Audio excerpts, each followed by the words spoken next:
Estamos de volta com os musicais e nós agora vamos buscar respostas para o nosso questionamento, para a nossa reflexão. No início, eu havia dito que a cada programa nós iríamos fazer eu com os meus convidados, fazermos um questionamento, uma reflexão sobre um determinado assunto que hoje envolve música. E o nosso tema de hoje é o seguinte: música, uma expressão artística apenas ou uma expressão comportamental? Esse é o questionamento que nós vamos fazer agora e vamos buscar respostas. Então, agradecer a presença de vocês mais uma vez e vamos então a nosso questionamento. Música é diversão. Música nos remete a um pensamento, a uma história, a lugares, a tempos passados, a algumas pessoas. Gerações inteiras foram embaladas pela música, a geração dos Beatles, dos Rolling Stones, Elvis Presley. E no Brasil nós temos grandes nomes da música que também marcaram época: Secos e Molhados, Mutantes, os bossa-novistas, tropicalistas e muitos outros, que a gente pode citar aqui, muitos. E temos aí os roqueiros, os sertanejos, os de raiz e agora o sertanejo universitário, que está sendo muito propagado, e pagodeiros e funkeiros. Então, a diversidade musical no nosso país é muito grande. E eu tenho uma pergunta para fazer a vocês. O que é MPB? É um questionamento inicial para responder ao nosso tema, que eu acredito que seja uma curiosidade dos nossos amigos lá de casa entender o que é essa MPB.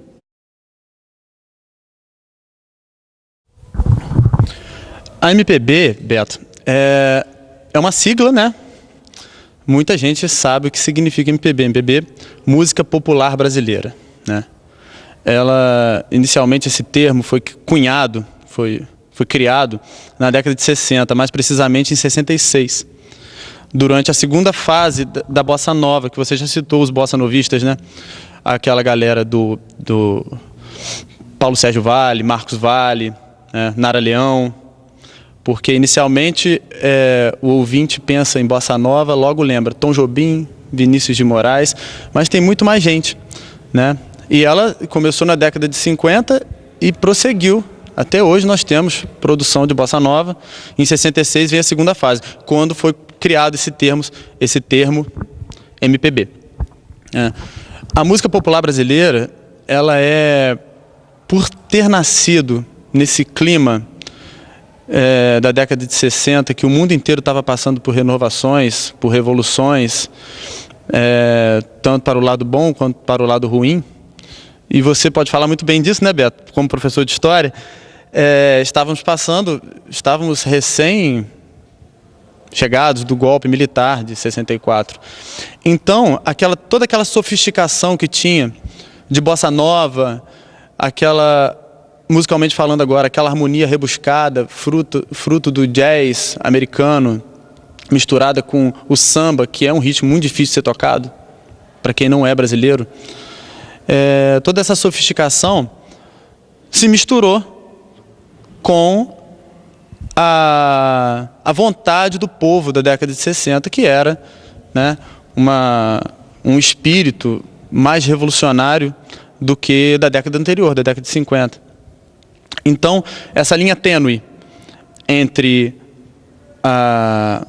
o luxo, a sofisticação da música, bossa nova, jazz, e o popular, que é o samba, o Brasil procurando a sua identidade nacional, né?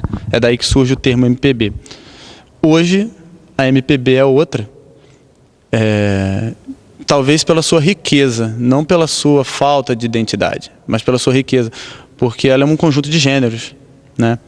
É diferente de um rock, por exemplo, que a gente consegue rotular. O rock tem várias vertentes, mas nós podemos, quando nós ouvimos uma batida ou uma guitarra, a gente sabe, isso é rock. O samba, a gente sabe. Agora, MPB não. MPB é um conjunto de gêneros, né? Tem rock dentro da MPB, tem samba dentro da MPB, né? Então, é uma coisa bastante generalizada. João Gabriel, eu vou te fazer então uma outra pergunta relacionada a essa sua primeira resposta. Hoje, o que nós podemos considerar como MPB? A MPB hoje, Beto,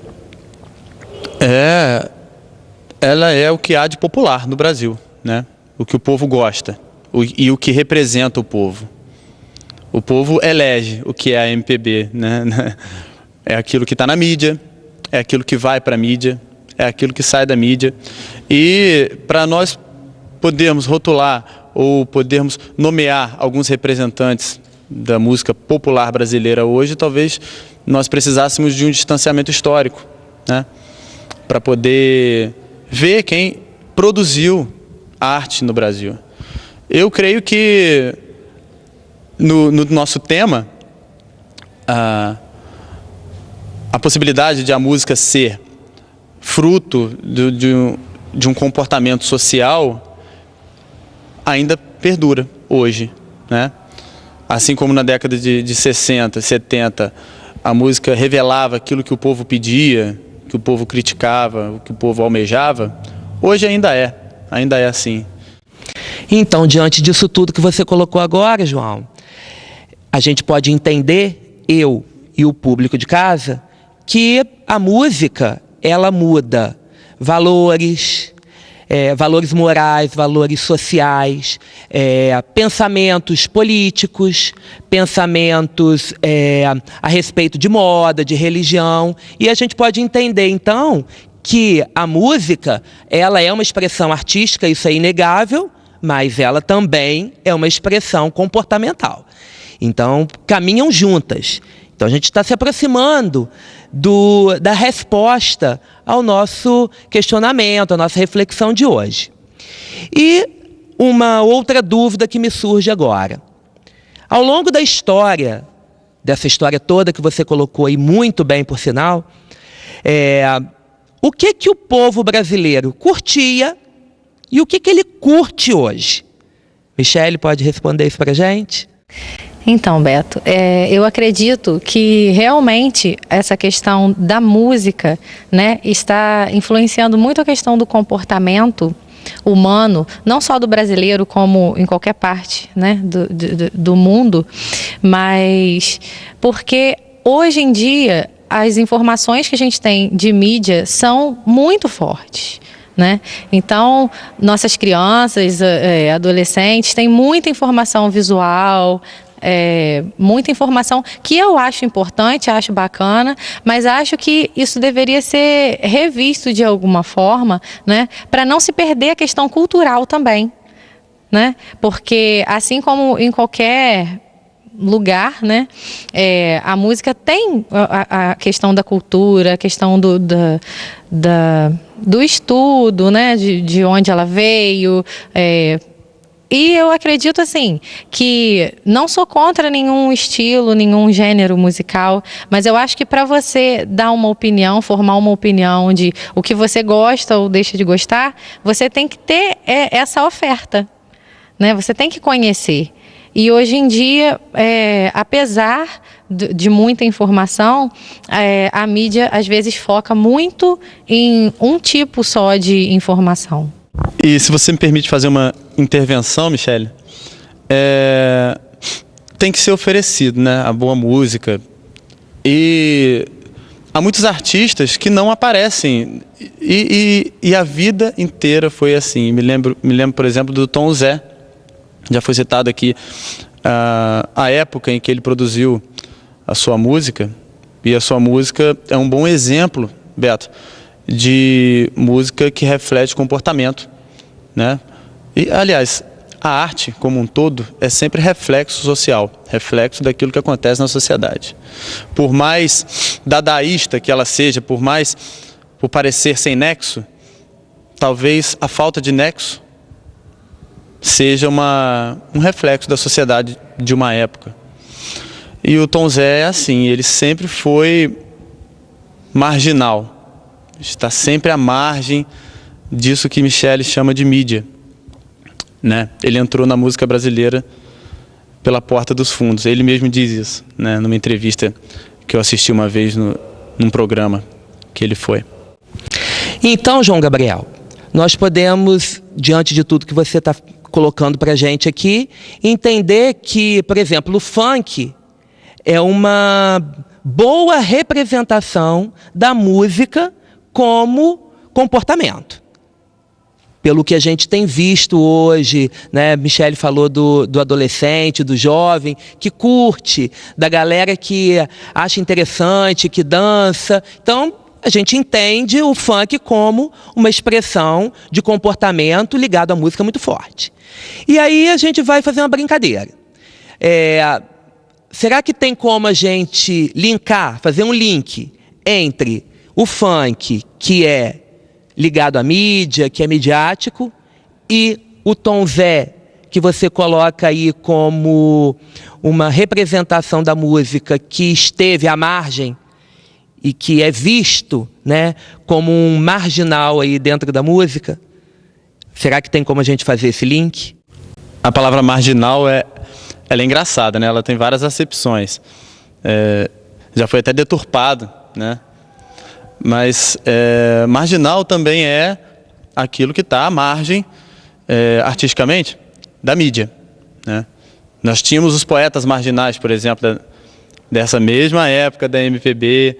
O Zé Paulo Paes, por exemplo, dizia que cultura é tudo aquilo que a gente esquece depois que acaba de ler. Então, onde é que ela se manifesta? É no jeito de se portar, é no jeito de falar, é no jeito de sentar. Então, tudo que a gente consome muda a gente por dentro, né? Tá aí o comportamento da arte, onde é que entra.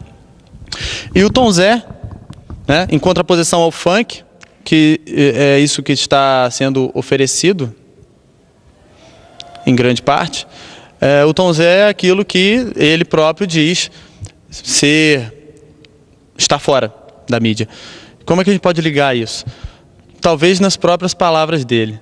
O Tom Zé faz uma brincadeira, que ele diz que o funk, Beto, é microtonal, meta-refrão e plurissemiótico.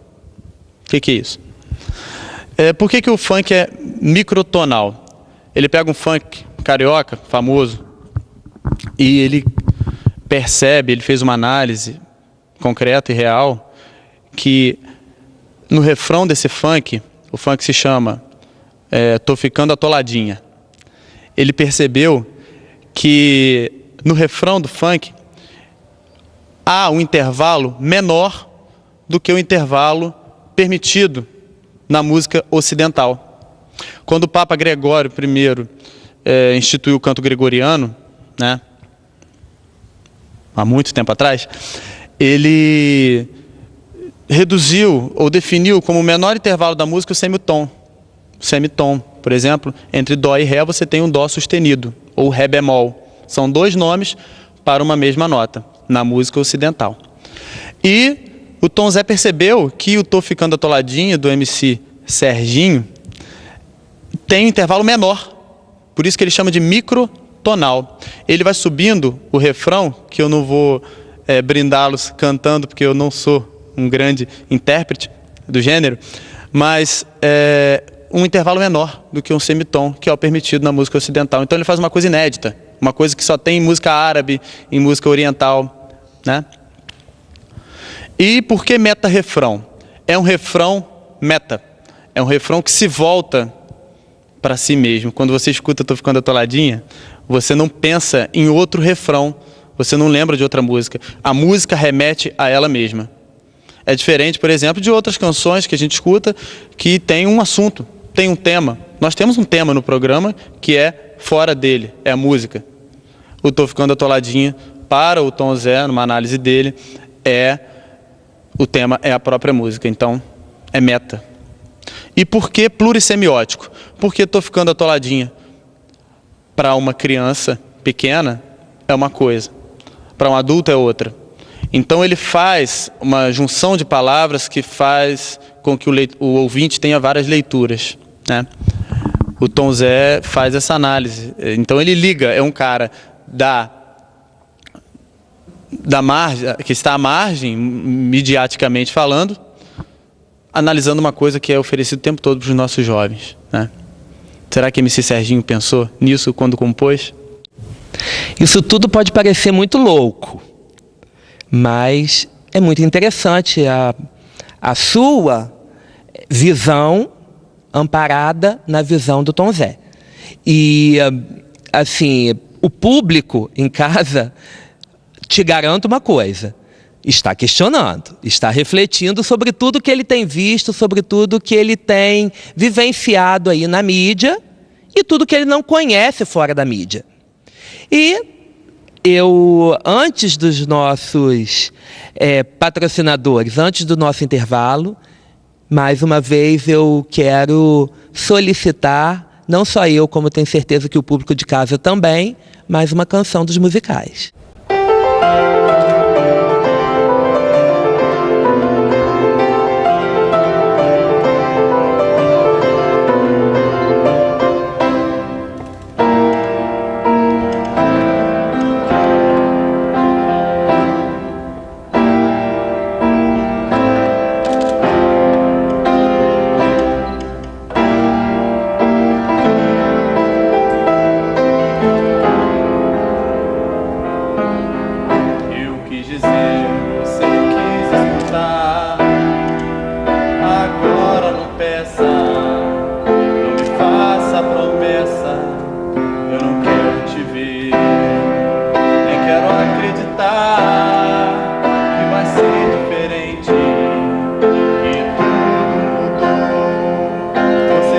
Saber o que houve de errado, meu erro foi crer que estar ao teu lado bastaria. Ah, meu Deus, era tudo que eu queria. Eu dizia teu nome, não me abandone jamais.